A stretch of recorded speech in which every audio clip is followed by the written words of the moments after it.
Olha, gente, de volta aqui no Expressão pela nossa PRP TV. Deixa eu mostrar mais uma vez. Espera aqui, Bonfim, que não é todo dia que a gente tem uma neta lançando livro, não é não?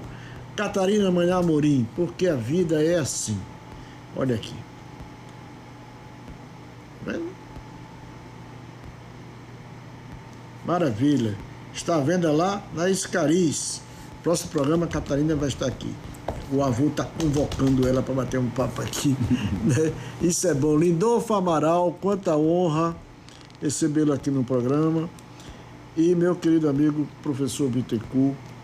Eu vou começar com o Bittencourt. Professor, eu fiquei muito feliz que o senhor, como vereador, aprovou, aliás, a Câmara aprovou, inclusive por unanimidade eu fiquei sabendo, um projeto seu que irá promover, salvaguardar, digamos assim a palavra, porque eu não gosto muito de resgate, então salvaguardar para mim é muito melhor, a cultura afro, principalmente com relação à religião afrodescendente em nosso estado, reconhecendo como com patrimônio cultural da cidade de Aracaju, né? Um patrimônio imaterial da cidade de Aracaju. Esse reconhecimento, eu acho que até que demorou muito, né? Mas fala um pouco. Pascoal, primeiro, obrigado por estar aqui no seu programa, aqui tá nessa valiosíssima companhia do querido Lindolfo Amaral. É o seguinte, Pascoal, a cultura afro-brasileira, de modo geral, ela durante toda a história de formação do povo brasileiro, ela acaba sendo, de alguma forma, invisibilizada sobre os mais diversos aspectos, em especial o aspecto religioso, né? Para nos tornar, né, o europeu que nos tornou escravo, escravizou o povo negro, precisou desumanizar o povo negro, desqualificar o povo negro, demonizar a religião de matriz africana. E nós somos herdeiros de todo esse processo, né? Até os dias de hoje, infelizmente, vivemos as consequências de todo esse processo de desconstrução da nossa cultura e de demonização das religiões de matriz africana. E esse projeto, na verdade, como eu digo, é uma gota no oceano, a fim de que a gente possa, claro, nesse oceano que é uma construção humana, que é uma construção social, desconstruir esses preconceitos.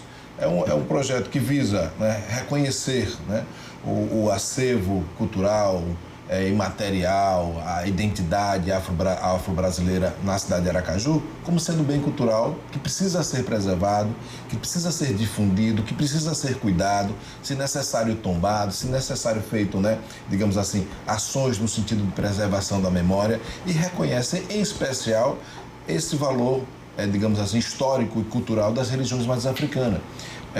Portanto, a gente precisa entender isso, né, para que a gente possa conhecer isso, entender, para que a gente possa preservar.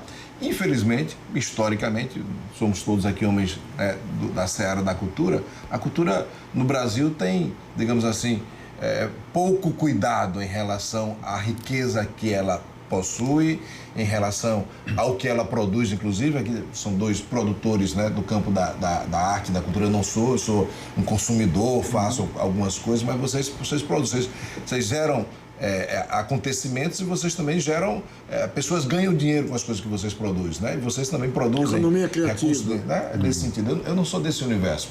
No que pesa essa cultura, em especial afro-brasileira, é muito disso, da cultura da economia criativa, mas a gente cada vez mais é relegado a planos porque, infelizmente, a nossa trajetória histórica construiu narrativas que olham o homem negro e a mulher negra sempre como algo, né, escanteado.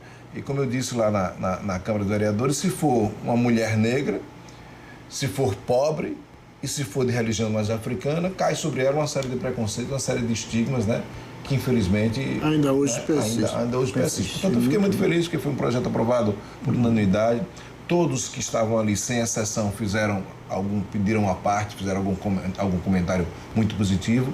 O que nos resta agora é a segunda votação, redação final, portanto, pela aprovação da primeira, e como foi aprovada, não terá muito problema, e que o prefeito sancione, que a gente possa efetivamente, a partir da Funcaju, começar a fazer ações que possam, digamos assim, colocar a lei em prática. Você passou pela Funcaju, eu também passei pela Funcaju, sabemos das dificuldades, mas sabemos também da importância do conjunto de ações que aquela fundação exerce, né? Portanto, eu fiquei muito feliz e me permita só dar mais uma outra informação. Também se tramita lá naquela casa outro projeto que diz respeito a essa temática que eu acho que é muito importante, Lindolfo. No aniversário da cidade de Aracaju, nós temos atividades comemorado, atividades religiosas católicas, nós temos uma atividade religiosa dos evangélicos, mas não temos nada que seja de religião de matriz africana.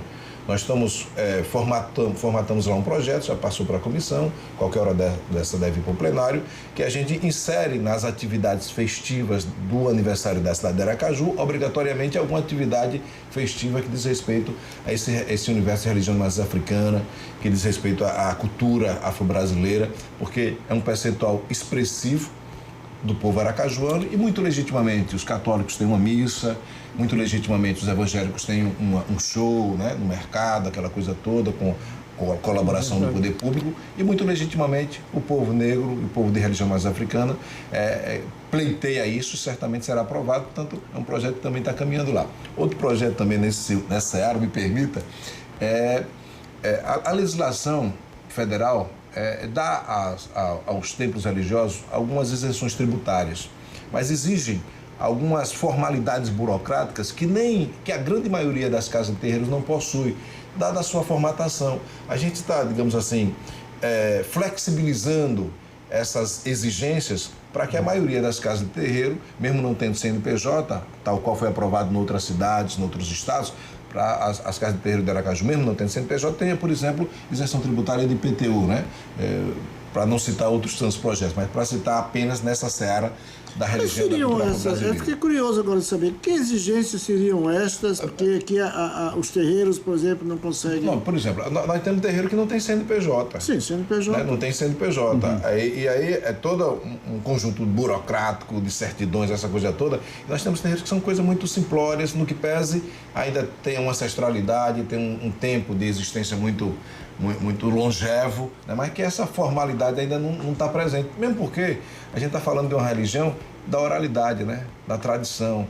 Não tem lá os escritos da religiosidade afro-brasileira. Não tem lá a Bíblia, não tem lá o Alcorão, não tem o livro não tem nada disso. Portanto, a oralidade, né? é uma marca muito constante, muito presente e necessária nas religiões africanas. Portanto, a grande maioria dessas casas não tem essa formalidade burocrática. A gente está quebrando, digamos assim, flexibilizando essas exigências para que essas casas também possam ter direito a uma série de isenções. É uma religião também que é perseguida até hoje. Completamente.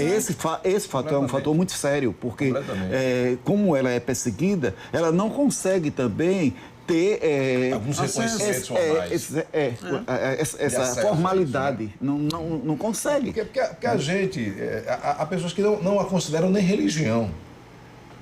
Olha, a religião mais africana não considera religião, não. Considera uma porção de coisa, mas não considera religião, o que é um absurdo, o que é algo, né, do dantesco, digamos assim, mas que infelizmente ainda prevalece durante muito espaço da nossa... Tem fé, é religião. Exatamente.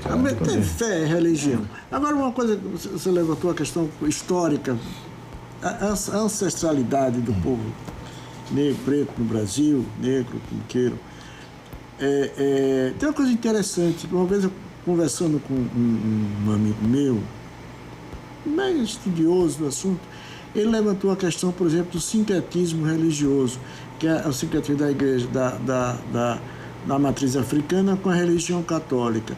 E ele levanta a questão que isso já era um ato de racismo, você concorda? Porque na verdade... De perseguição. Porque é normal que as culturas se relacionem... Era uma forma de acalmar ou de... exatamente. Isso? Exatamente. Pascoal, na verdade, é natural, nós somos da cultura, é natural que as culturas se encontrem, se absorvam, se reelaborem. Isso dá também no plano religioso. Sim. Mas nesse caso em especial do sincretismo, é a necessidade que o povo negro tinha de encobrir o seu culto para ser aceito disfarçando que estaria fazendo, digamos, cultuando Santa Bárbara, estava cultuando Jesus Cristo, né? Portanto, é esse artifício que se utilizou para manter. Porque, por exemplo, como a matriz é africana, claro, estou falando bobagem, mas na África se cultua esse sincretismo? Também. Infelizmente tem. E a África hoje está muito presente nesse universo. Muito presente nesse universo de uma então, talvez por força do porque também lá aconteceu também. perseguições, né? A França foi pior do que o... Lá também foi colonizada. Né? Foi, os franceses perseguiram de maneira absurda também. A África a África é barbarizada no início do processo de expansão colonial e no neocolonialismo do século XIX, né? O que a Europa faz com a África é algo da ordem do absurdo. O que Leopoldo II, rei da Bélgica, faz com o povo do Congo é um absurdo. Procure ver. As pessoas tudo decepadas, porque roubou um pouco de borracha, porque não cumpriu a meta que devia ser cumprida, entendeu? É isso. A Europa, mãe da civilização, né? Se diz mãe da civilização, mas cometeu atos absurdos. Quantos, digamos assim, zoológicos humanos, né, foram construídos na Europa botava lá, pegava os negros da África, botava lá as pessoas, os brancos, ficavam, olha, aquilo é um negro, tal, cercado tal qual, sei lá, um bicho qualquer, fica cercado num zoológico. Portanto, sem passar pela Segunda Guerra, que isso aí é outra. Infelizmente, a história do povo negro é uma história de, sobretudo, resistência. Há uma violência iníqua, desumana, que historicamente foi imputada, foi jogada nela. E uma história também de esquecimento de todo um conjunto de saberes que a população negra deixou de herança para o mundo civilizado ocidental. Você assiste, por exemplo, filmes do Egito, né? O Egito é branco. Como é aquela que se notabilizou como sendo a Cleópatra, aquela... Acho que Elizabeth Taylor. Cleópatra jamais teria, né, as feições de Elizabeth Taylor, né? Os olhos verdes de Elizabeth Taylor. Olhos violetas. Dias desses, num canal de televisão brasileiro, acho que estava tendo uma série sobre o Egito, uma coisa dessa assim, era um povo branco lá, fantasia do Egito. O Egito é na África. Né? O Egito é na África. Aliás, eu estava comentando com minha mãe, aproveitando essa história, estava terminando a novela agora, Amor Perfeito, na Rede Globo, que é em cima do Marcelino Põe Vinho, que eu assisti quando era garoto. Não sei se vocês chegaram a alcançar Marcelino Põe Vinho, mas era um dramalhão mexicano, né? Mas muito interessante, do garoto que morava no orfanato, que falava com Jesus Cristo. Mas não é isso. Aí eu estava assistindo a novela, e a novela se passa exatamente lá nos anos 90, ou novela de época. E os negros que aparecem na novela estão praticamente todos de Black Power. Né? Aquele cabelo com Black Power surgiu nos anos 70, 1970 para cá. Naquela época não tinha o Black Power, o cabelo Black, chamasse Black Power, né? E eu fiquei imaginando, isso pode ter sido erro, você como teatrólogo, pode ter sido erro de caracterização? De caracterização, ou você acha que foi proposital isso como forma de sei lá, homenagear... Eu acredito que não deve ter sido erro de caracterização, não, porque é uma equipe que trabalha a estética de uma maneira... Mas você prestou atenção nisso? Eu vi, que trabalha a estética de uma maneira muito excepcional. Provavelmente, eles utilizaram esse formato de cabelo para chamar mais a atenção. Eu tenho para mim que foi uma forma de chamar bastante atenção. E o elenco é um elenco maravilhoso, tem inclusive atores. Fantástico. Mas não vai de encontro, por exemplo, a temporalidade da novela? Mas contudo, Pascoal, esse universo artístico, cultural artístico, é um imbricar de produção artística cultural e de produção de natureza comercial, né?